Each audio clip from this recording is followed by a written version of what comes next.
Hello and welcome to SCAN. My name is Pat Bose and I will be the host for today's very exciting show.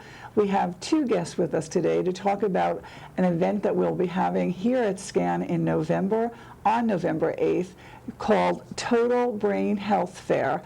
And it's one of a kind, and we're the first to be rolling it out in Monmouth County, but not the last. It'll become one of our signature programs in 2014, and we are really very pleased to have with us Dr. Cynthia Green. Welcome. Thank you, Pat. It's a pleasure to be here. So we've been working together for a few months on this particular project, but I really would like for you to tell the audience a little bit about how you come to our table, your background, and talk a little bit about this brain health stuff. We hear so much about it.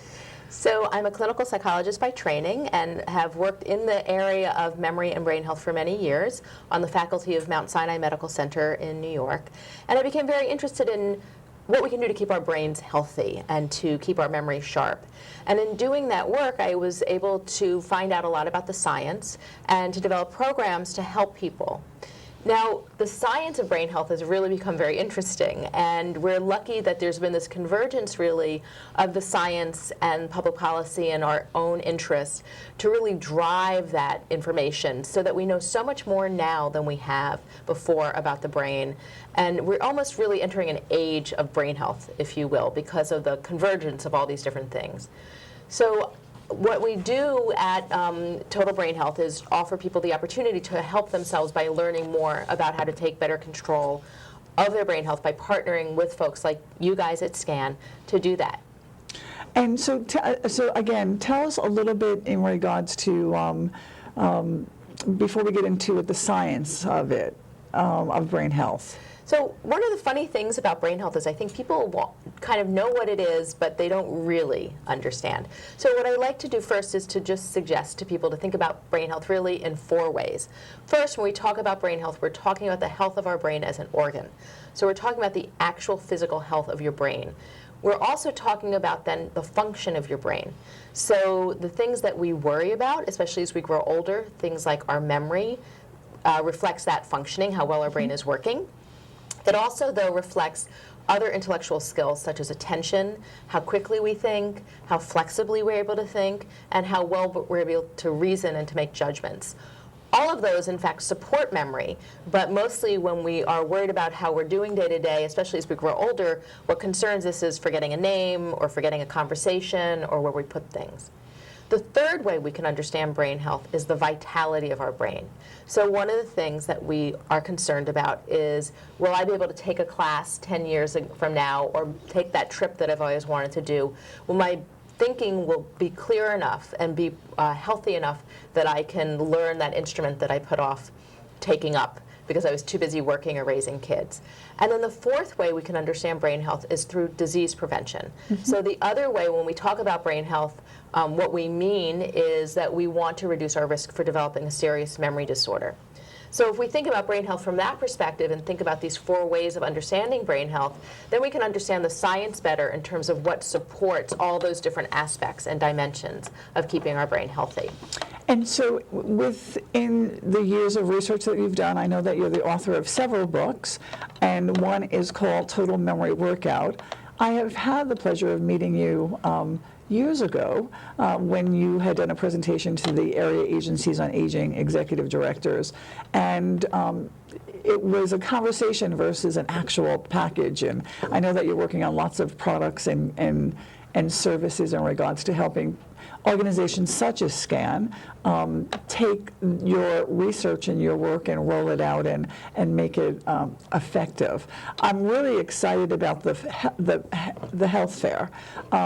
And I think it's one of a kind. We're hoping that we get a huge turnout. We will be marketing it throughout the next period. But tell us a little bit about what if someone comes to the Brain Health Fair, what will they learn and what will they be doing and how much fun will they be having? They're going to have such a blast. So one of the things about the Brain Health Fair, and it's one of our signature events, is that it's a way for folks to understand the underlying science of what we can do to build better brain health.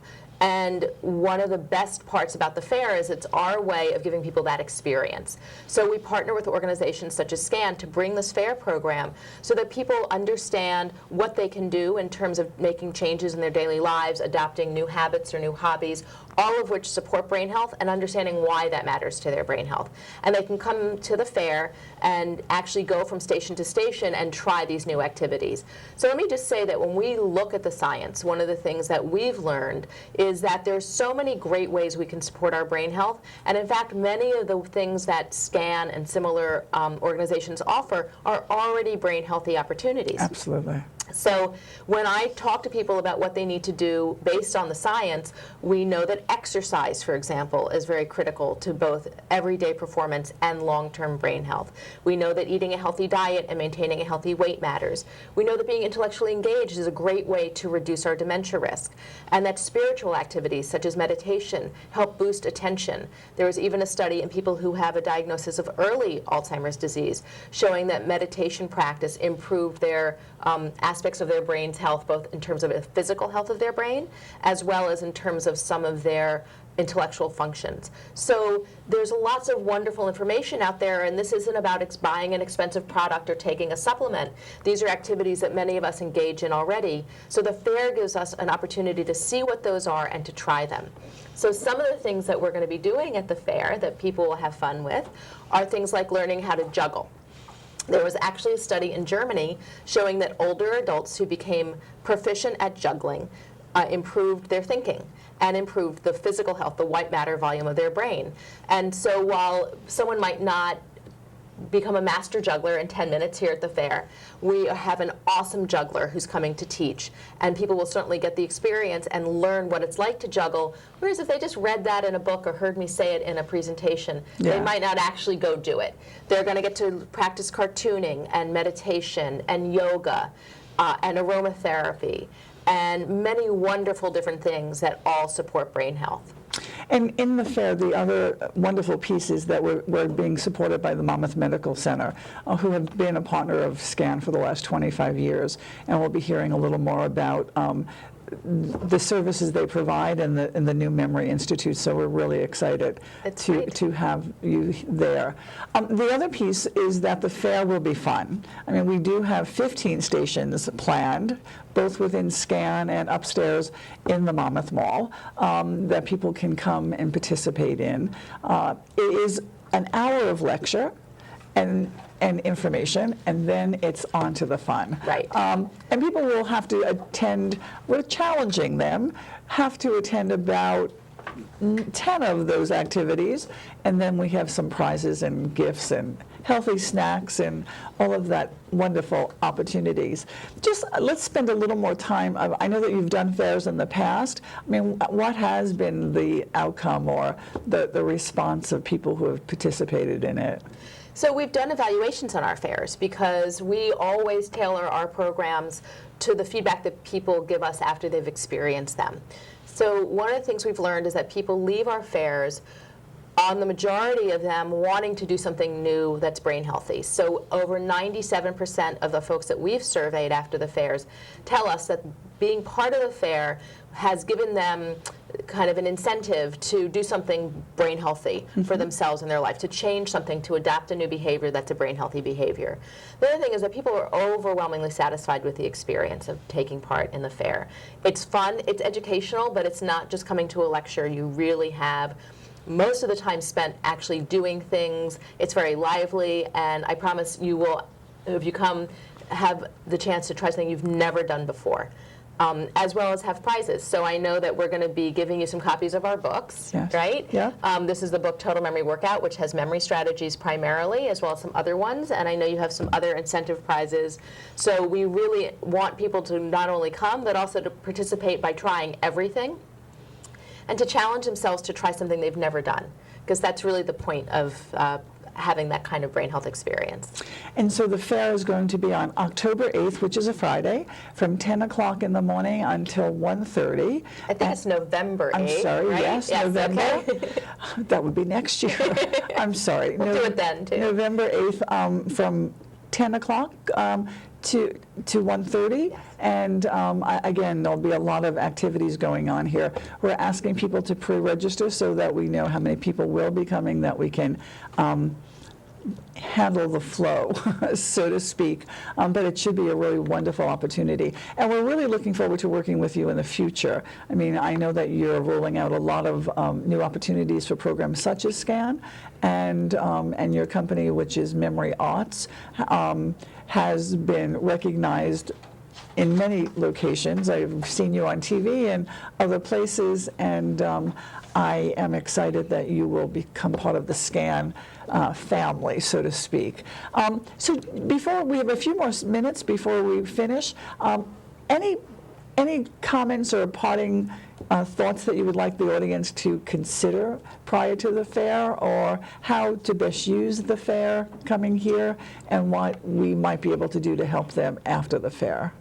So those are great questions, and I think that primarily what I hope people will do is come and learn what it means to be brain healthy, not only in terms of how we think about brain health and this new concept of well-being, but also what they can do to take charge. And you know, our message, which I think is very much in sync with SCAN's message and the commitment that SCAN is making to promoting brain fitness, is that people can do so much in a very practical, easy way to take, you know, small steps that can make a difference for their long-term brain health. And that's something that we all have as a goal. We want to stay brain healthy, we want to stay vital and engaged and independent. And so this is a great way to learn how to do it, and it's a great way to be part of something that's growing. And so we'll hope we'll see them here on November 8th. And the other thing is, it is National Alzheimer's Awareness Month in November, and I know that the Alzheimer's Association will be joining us as Yes, well. they will. And so I just want to also put out there that, you know, this is a great way to mark that month in a very positive, proactive way for yourself. So to come and learn what you can do to stay brain healthy as a way of, you know, taking care of yourself in the month of November. Great. So I would like to take this opportunity to thank you. Thanks for having me. And look forward to seeing you soon, and developing the relationship going forward. We'll take a break now and be back in a minute. Take it from me. Living with a chronic disease is no easy task, but I learned to better manage my health condition, and you can too. Take Control of Your Health is the chronic disease self-management program created by Stanford University. This fun, innovative course is now offered to all county residents. Diabetes, arthritis, heart disease, cancer. Take Control of Your Health gives proven strategies to manage these conditions and reclaim your life. See how nutrition, exercise, and various mind techniques can help you overcome depression, increase energy, and manage pain. You'll not only get this book when you participate, you'll also receive the guidance and support of others living with a chronic illness, just like you. Take control of your health in 6 short sessions. Call the number on your screen to register or get further information at scannj.com. Brought to you by SCAN, Social Community Activities Network, with funding made available by the Monmouth County Office on Aging. Welcome back. My name is Pat Bose, and I'm the host for Welcome to SCAN. Today we're talking about memory. SCAN will be hosting a Total Brain Health Fair on November 8th at SCAN, and we are having 2 wonderful speakers at our fair, and who is with us now is Dr. Goldberg. Welcome. Thank you for having me. I'm really pleased to have you.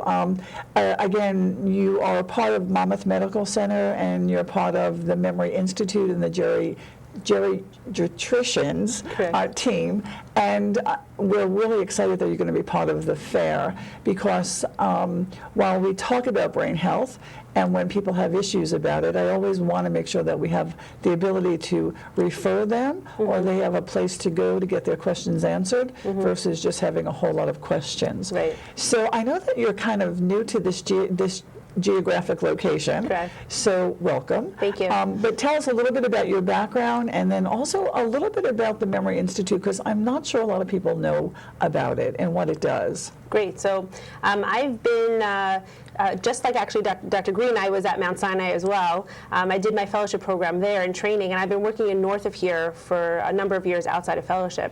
I started here over the summer at Monmouth, and my training is in geriatrics, specialized in such. I became I'm the third board certified geriatrician at the practice, Wow. which is really wonderful. There are not so many of us, and so it's exciting to have 3 in the same place.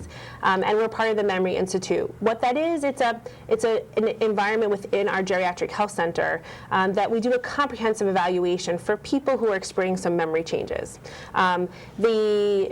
Thinking about when you would come to us is mainly you can either come for your primary care or just for a consultation to answer some of the questions that may have come up in an experience like you're describing in terms of the fair that we're planning.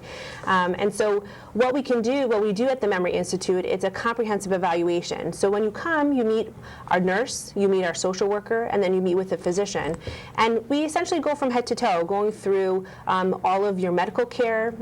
It's an interdisciplinary team, so we're talking about your brain health, your emotions, your feelings, for both the patient and their family members, which is a really important thing. Sometimes I actually saw a patient recently who was doing pretty well at home, but there were some things she came with her son, and her son, who's her primary caregiver helper, was concerned about. And so she was doing well medically with her primary care doctor, but he just wanted to have an opportunity to ask some questions, and she wanted some questions answered to see how she can maintain what she's doing now.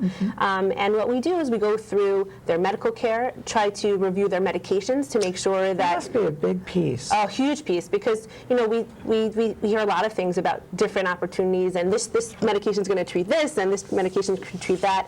Some patients come in with a list of 20 vitamins that may or may not be appropriate for them. And so what we do is an individualized review of what they're taking, and maybe we can help out in terms of decreasing their burden of pills, or maybe changing medications or adjusting other items that may help them to maintain their functionality. Our goal is, we can't cure everything, but we can certainly help out in terms of planning ahead, discussing their goals of care, and thinking about where we go from here in terms of their medical care.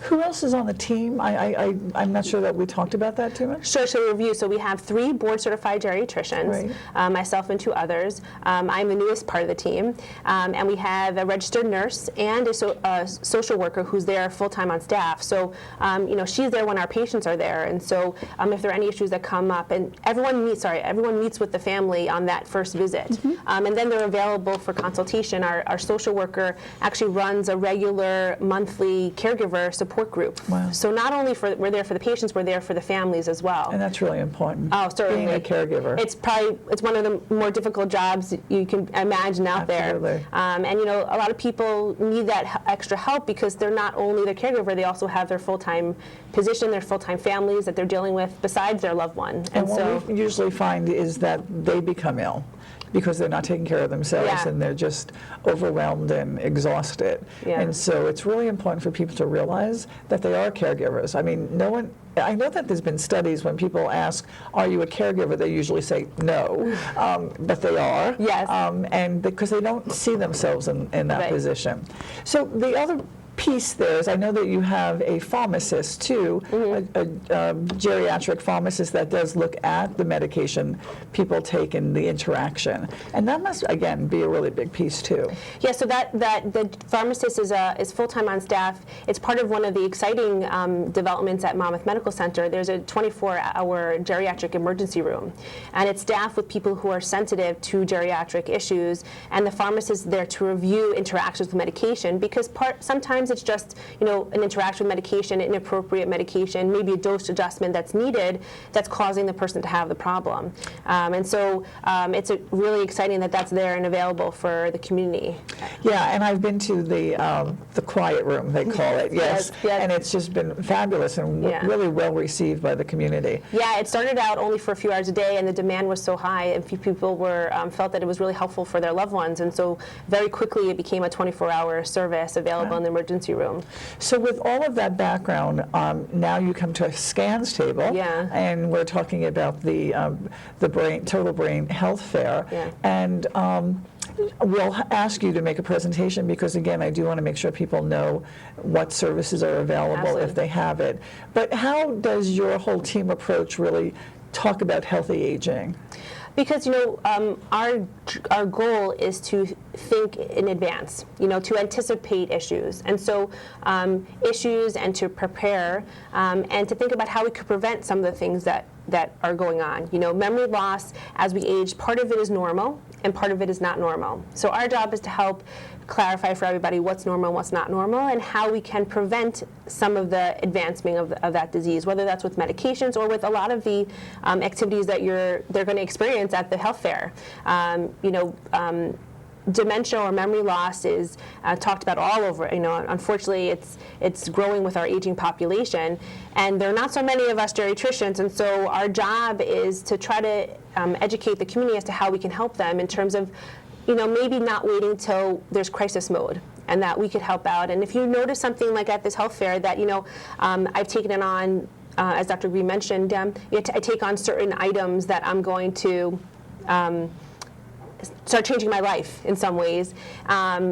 And you see a change, you don't see a change, and you need some advice and help out, that's where we come in, is we're sort of that next step to figure out a total care plan for you. It's an individualized plan.